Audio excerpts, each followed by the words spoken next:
முதல்ல ஒரு mixie jar எடுத்துக்கிட்டு அந்த மிக்ஸி ஜாரில் 1 கப் அளவுக்கு ரவையை நான் வந்து சேர்த்துக்கிறேன். வறுத்த ரவை, வறுக்காத ரவை எது வேணாலும் எடுத்துக்கோங்க.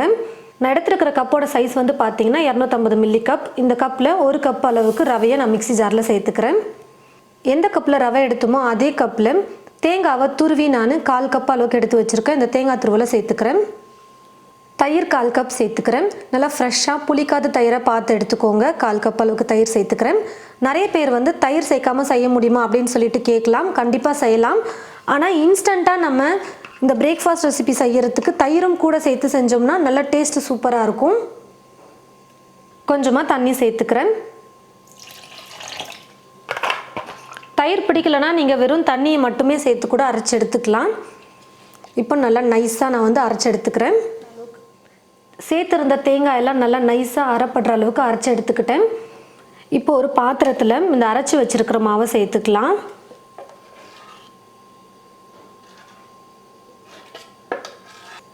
இப்போ இது கூட சோடா உப்பு ஒரு 2-3 சிட்டிகை அளவுக்கு சேர்த்துக்கிறேன். தேவையான அளவு உப்பு. இப்போ ரெண்டுத்தையும் நல்லா கரைச்சிக்கலாம். மாவு வந்து பார்த்திங்கன்னா கொஞ்சம் கெட்டியாக இருக்குது. கொஞ்சம் லைட்டாக நான் தண்ணி சேர்த்து கரைச்சிக்கிறேன்.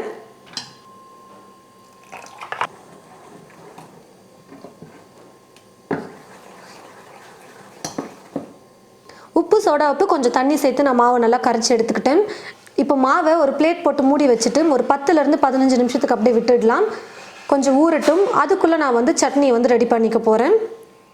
ஸ்டவ்வை பற்ற வச்சுக்கிட்டு ஸ்டவ் மேலே ஒரு கடாய் வச்சுருக்கேன். கடாய் நல்லா சூடேறினதும் சும்மா 1 ஸ்பூன் இல்லை 2 ஸ்பூன் அளவுக்கு எண்ணெய் சேர்த்துக்கோங்க. எண்ணெய் காஞ்சதுக்கப்புறமா ஒரு 5-6 பல் பூண்டு, காரத்துக்கு ஏற்றது போல் வரமிளகாய் சேர்த்துக்கோங்க. நான் வந்து இப்போ 3 வரமிளகாய் எடுத்திருக்கேன். இப்போ இது கூட வெங்காயம் சேர்த்துக்க போகிறேன். மீடியம் சைஸில் இருக்கிற மாதிரி 3 வெங்காயம் எடுத்து நான் கட் பண்ணி வச்சுருக்கேன். அந்த வெங்காயத்தை சேர்த்துடுறேன். நம்ம சட்னி அரைச்சோம்னா வெங்காயத்தோட பச்சை மணம் இருக்கக்கூடாது. அதனால் நல்லா வதக்கிக்கலாம்.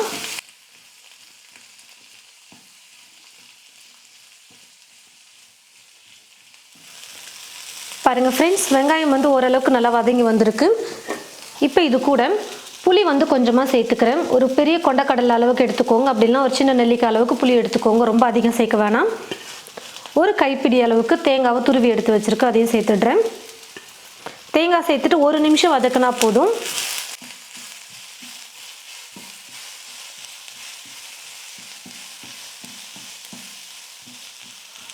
தேங்காவை சேர்த்து 1 நிமிஷம் நல்லா வதக்கி எடுத்துக்கிட்டேன். இப்போ நான் ஸ்டவ் ஆஃப் பண்ணிடுறேன். நல்லா சூடு ஆறட்டும். வதக்கி வச்சுருக்கிற எல்லா பொருளும் நல்லா சூடு ஆறிடுச்சு.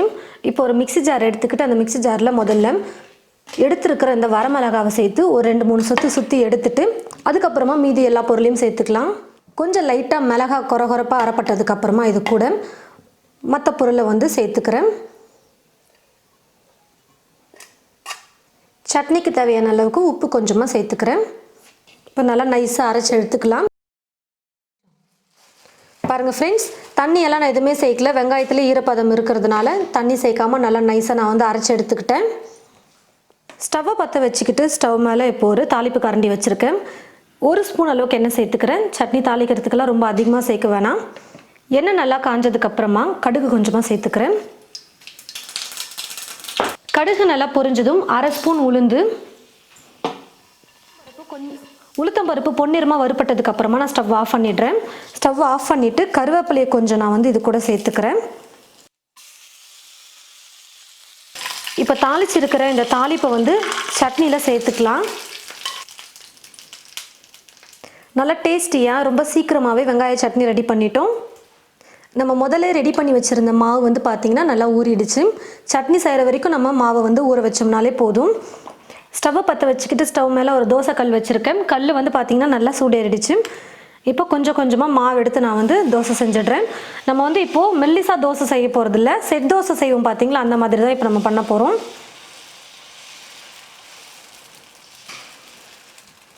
இப்போ இதுக்கு மேலே எண்ணெய் கொஞ்சமாக சேர்த்துடுறேன்.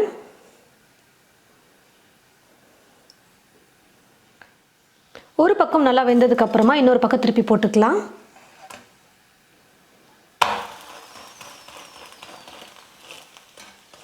ரெண்டு பக்கமும் தோசை நல்லா வெந்து வந்துருச்சு. இப்போ நான் எடுத்துடுறேன்.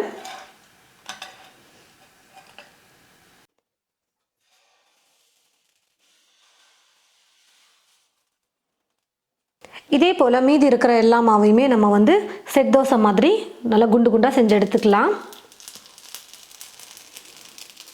ரவை மட்டும் இருந்தால் போதும், இன்ஸ்டண்ட்டாக டக்குன்னு வீட்டில் இருக்கிற எல்லாருக்குமே நம்ம வந்து பிரேக்ஃபாஸ்ட் ரெடி பண்ணிடலாம். டைம் வந்து ரொம்ப அதிகமாக எடுக்காது.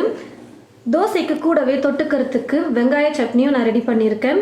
நல்லா கலர்ஃபுல்லாக டேஸ்டியாக எல்லாருக்கும் பிடிக்கக்கூடிய வகையில் இந்த வெங்காய சட்னியும் இருக்கும். நீங்களும் இது போல் உங்களுடைய வீட்டில் என்ன பிரேக்ஃபாஸ்ட் செய்கிறது அப்படின்னு சொல்லிட்டு இனி யோசிக்காமல் டக்குன்னு இன்ஸ்டண்ட்டாக செய்யணும் அப்படின்னு நினச்சிங்கன்னா இந்த பிரேக்ஃபாஸ்ட் ரெசிபியை நீங்கள் ட்ரை பண்ணி பார்க்கலாம். இந்த ரெசிபியை நீங்கள் உங்களோட வீட்டில் ட்ரை பண்ணி பார்த்துட்டு எப்படி இருக்குன்னு மறக்காம கமெண்ட் பாக்ஸில் வந்து கமெண்ட் பண்ணுங்கள். இந்த வீடியோவை மற்றவங்களுக்கும் ஷேர் பண்ணுங்கள். இது போல் நிறைய ரெசிபிஸ் பார்க்க தமிழ் ஃபுட் மசாலா சேனலை மறக்காமல் சப்ஸ்கிரைப் பண்ணிக்கோங்க. கூடவே பக்கத்தில் இருக்கிற பெல் ஐக்கானை கிளிக் பண்ண மறந்துடாதீங்க. தேங்க்யூ.